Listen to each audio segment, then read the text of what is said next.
To log on to the Instructor Station PC, press the Control, Alt, and Delete keys on the keyboard.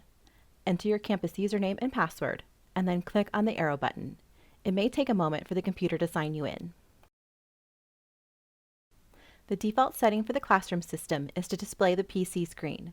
However, if the display has been changed, touch the PC button on the classroom control panel. If you are not seeing anything on the PC monitor, first check that the computer monitor is on. There will typically be a blue light on the monitor showing that the power is on. If not, press the power button to turn on the monitor. If the monitor is on, but there is still no display or there is an error message showing, the computer tower may have been shut down. Open the cabinet and check the power button for the computer tower.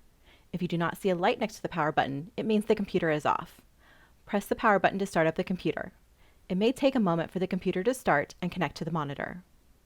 When your class is over, do not shut down the computer. Click on the Windows Start button, select the power button, and then choose Restart. Or click on the user icon and select Sign Out. Please note that you should not store any files on the instructor computer, as login profiles are automatically removed.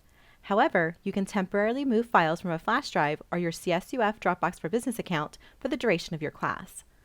Find a link to information on how to obtain a CSUF Dropbox for Business account in the notes for this video. Also note that you do not have the ability to install apps on the instructor computer. You can contact the IT help desk to request that an app be installed, but not all requests can be accommodated.